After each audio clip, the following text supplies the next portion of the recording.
Hi American Lit folks, I just wanted to provide kind of a walkthrough video for the paper portfolio assignment. So what I'm going to do is go through the syllabus schedule and then the rubric that I'll post on D2L. But if you want to grab your syllabus schedule, just kind of have as a reference, that might be helpful, but I'm going to pull it up on the screen here in just a second. Okay, so right now I want you to notice that I'm looking at week 5, so we're a couple weeks away from that, but I want you to kind of have in mind these due dates in relation to what you're going to see on the rubric, right? So on Wednesday, July 1st, that's when your paper topic portfolio kind of draft is going to be due for peer reviewing. So I will put you into small-ish groups in D2L. You'll just go to the discussion post area and find your name. You'll submit your portfolio there and you will peer review everybody else's while everybody else in your group peer reviews your work. So this is just getting another set of eyes on your work so that you can then revise, edit, and then submit that final version. So that's Wednesday, and then between Wednesday and Friday you will review the work of your group members and your colleagues. And so that feedback is going to be due. You need to then post that feedback in the discussion area by Friday the 3rd, July 3rd. Right, so that's 50 points, something to keep in mind. You posting it on time and then submitting useful, good feedback to one another, not just a, hey, this is great. Useful feedback to one another is 50 points, which is pretty substantial, right? Between Friday and Sunday, you're going to revise your work based on that feedback and then submit your final version to D2L in the assignments area, which I'll talk about later, and that's Sunday, July 5th. Okay, so just some days to keep in mind, but I want us to really think about this assignment now so we can plan for the future. Okay, so right now I'm going to pull up the actual rubric, which again is posted on D2L. I'm going to walk through the rubric itself, the chart, which may look somewhat familiar to you if you've worked with rubrics before. But before we talk about that, I want to just talk about the guidelines, and that's on the second page. So your goal for this assignment is to take your previous discussion posts about the paper topic. You're going to compile and revise and peer review 3 of those entries, and those will be from weeks 2, 3, and 4. So week 1, we're just still kind of exploring, but once we get into weeks 2, 3, and 4, we're into the reading, we're into these assignments and thinking about literature in specific ways. You're going to revise, edit, go through the peer review process, and then submit your final version in .doc, .docx, or PDF format. I really put that in there just because some of you may be working with iMacs or MacBooks. Please don't submit in Pages format. I can't open it, and if I can't open it, I can't grade it, okay? So you'll collect that and then submit that as, you know, this is essentially your research paper, what we're doing in lieu of a full-on research paper. So what I want you to look at here is that the revision process is really what we're kind of focusing on. We're bringing in the research, but also, you know, taking that time to revise, edit. I want this to start to be kind of a standard practice for you to think about in academic writing. The more work we do to revise and to get fresh sets of eyes in the peer review process on our work, the better the product will be. Okay, so I just want this to kind of help us start to create those habits. Also, I know people who work in business and in technology and education, and even before sending an email out to people, they will share it with colleagues and say, hey, I'm sending this to a big group, but before I do that, can you just take a look at it and let me know if you see any grammar issues or if you can follow my ideas, right? We live in a very quick, fast-paced, society where we have our fingers on our phones and we're posting quickly without taking the time to revise and edit. And for most stuff, that's okay, right? But in our jobs and in our schooling, we need to take some extra steps, right? So here's where we start with that.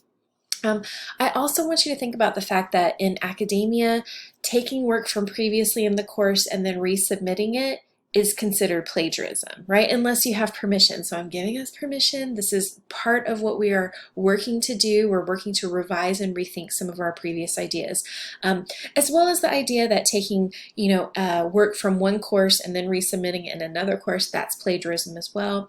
Just something to think about. We want to stay far, far away from that kind of work, right? So just keep these things in mind. The criteria is that, again, you're taking those 3 paper topics from weeks 2, 3, and 4 and reworking them, okay? Thinking about them again, revising, editing, adding things that may be necessary, changing, we're revisiting. Each entry should be at least 3 paragraphs in length, right? I'm here in the criteria, by the way, sorry y'all. And it's going to be spaces where you need to utilize information from those primary sources. So that's from our course text. I'm not going to require outside research for this assignment just because, again, we're moving really quickly. And I think we can do enough research-based writing from our texts, right? But we want to make sure we're citing those things properly and following MLA formatting, which we'll talk about a little bit more in the future. But those primary sources are sources from, the writings from the time period we're addressing. So looking at Edgar Allan Poe's work and using his actual text as a source. But we can also use the editorial background, the biographical information from our editors in the text. We can use that as well. We just want to cite that properly, okay? So each entry also needs to include an abstract paragraph, and that's going to be in italics. So in a lot of academic writing, you'll find abstracts before an article begins, and it just gives kind of a breakdown of the ideas within that piece of writing. But for us, we also want to kind of include the process, like what did we have to go through to revise this work? What developed in the peer review process, right? You're just giving us a kind of commentary of, the writing of it, but I also want you to go back and rethink your ideas, right? Hey, did I originally post this in week 2, but I really wanted to rethink it in this final version, okay? That's important work and that's going to take a lot of time, okay? So that abstract gives us a little bit of the context that can be very helpful, okay? The portfolio needs to follow those MLA guidelines, right, which includes always a heading, a header, a title, not a title page. Those are no longer required for MLA. It's just a waste of space for sure. 12-point font, Times New Roman, and you do need to include a works cited at the end. We're all going to be working from the course text, but we still have to use separate entries for each of the readings that we are addressing in those weeks. We'll talk more about that in the future. Okay, that's going to include, that works cited comes at the very end. And then I have a link here to the Purdue Online Writing Lab website, which has examples of works citing and just works cited and just more information about using sources in general. I really encourage you to just start using this as a space to find out about MLA formatting, but also they have a whole section on APA formatting if you're taking courses that require APA formatting. The portfolio needs to be submitted in D2L, but this, unlike our discussion posts, we're going to use the assignments area. So you're going to upload a document in that assignments area. I will walk through that in the weekly video down the line when this becomes due. But please make sure it's in .doc or .docx format. That's using Microsoft Word, or in PDF format, okay? And I also want to note, we have the great benefit of having Mr. Nance in our class as the very experienced tutor. So I really want to encourage you to set up an appointment with Mr. Nance for this particular writing assignment. But please make sure you're allowing a lot of time to make that appointment, because Mr. Nance is not only helping us in our course, but also working to advise and tutor students throughout North Harris. So his time is really valuable, and we want to make sure we can get on his schedule and not miss that opportunity, okay? Here is information that's pulled directly from the syllabus. This whole assignment is worth 300 points or 30%. 150 of those points are just your original submissions in the discussion post area. But then that peer review process, that's 50 points. That's pretty substantial. And then that final submission is 100 points. So that's a lot. So just make sure you're keeping the grades in mind, right? Because this is a big deal. I'm going to scroll up now to just the rubric portion so we can walk through that, and you already have a sense of what I'm asking you to do. So here's kind of the breakdown in terms of grading, okay? On the left-hand side, you'll see the criteria, okay? And then once you move through the other columns, this is just, giving more specifics about those criteria and the grading associated with those. I always tell students we are going to stick in the advanced or meets expectations columns. This is where you want to be, right? In a perfect world, we all want to be in this awesome column, right? But then, there are going to be some meets expectations for sure. We really want to stay away from, the meets some expectations or that does not meet expectations. We should not be striving for that, right? But what I want you to do is just to imagine that for each of your submissions, I have a printed version of this in front of me, and I'm just going through and circling in different columns. Okay, so if I'm circling mostly in the advanced awesome column, that's going to lead to a really high grade, right? If I'm in advanced with a little bit of meets expectations, that may be a low A or high B. If I'm sticking mostly in meets expectations, that's for sure a B. Maybe with a smattering of meets some expectations, now we're looking at maybe a high C, right? So just kind of think of that as you go through and finalize and work to just double check your work before you submit it. So thesis and focus is pretty important, right? Each entry needs to essentially have some sort of guiding principle or idea. That's your thesis. We'll talk more about this as weeks progress, but your thesis is essentially kind of a roadmap for your audience. It's telling your audience where you're going with your ideas, right? So in all academic writing, we want to have some sort of statement that, you know, if somebody came up to us from the street and said, hey, what's your week 2 paper topic discussion about? That one statement gives that person a really good idea of what your topic is for that week. Okay, effectiveness of content here.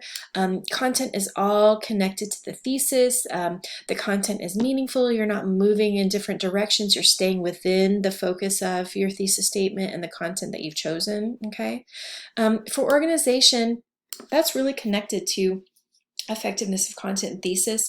A lot of times I have students who say, you know, I'm okay with writing. Sometimes it's hard, but I really have a hard time with organization. And one really easy strategy is to always make sure every paragraph in your writing in some way can be easily connected to your thesis statement. That means you're not moving off in all these different directions, you're not meandering, your ideas are focused, okay, and organized. You also want to make sure that you have some transitions where necessary. Your paragraphs aren't just kind of, here's one paragraph about this distant topic, and here's another paragraph about, you know, everything is connected, okay? For sources and documenting, the sources are included in every entry and supporting your ideas, right? It's one thing to just, you know, have 3 paragraphs about some of the Native American texts that we've read, and you're just kind of giving your input. It's another thing to back up your ideas with that actual information from those readings, and that's where the sources and documenting come in. You not only need to support your ideas, but you need to follow MLA guidelines to do so. You need to offer those page numbers to give credit to the original authors, and then include everything in the works cited page that comes at the end. All academic writing should include some sort of either works cited reference page or bibliography page. There are different names for it. In MLA, it's called a works cited. Grammar, punctuation, and spelling. This is not a grammar class. This is not a course that's focused on grammar specifics and mechanics, but we need to make sure that our ideas are clear. Oftentimes when I'm reading somebody's work, and if I start to struggle or get lost, it's because of some of those surface level grammar or punctuation issues.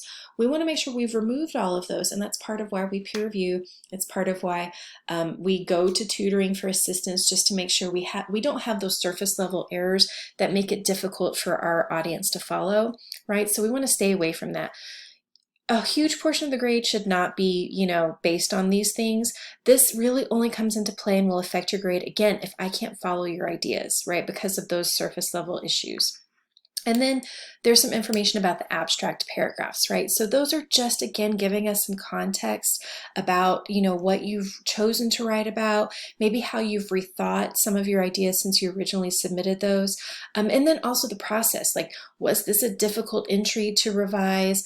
Did you get some useful feedback from your peer review sessions? You know, you're just giving us a little bit of background instead of just a document that dumps all the discussion posts in. You're giving us background for each of those entries, right? You're going back and thinking about what you originally thought and submitted, and now how you've reworked, revised, edited, updated, all of that good stuff, okay? So that's just a paragraph in italics that comes before the entry that connects to week 2, 3, or 4, okay? So essentially you have those 3 entries. For each of those 3 entries for weeks 2, 3, and 4, you then have an abstract paragraph to start each, and that should appear in italics just to kind of offset it from your paper topic discussion post, right, that you've revised. Okay, I've really rushed through a lot of this. I apologize for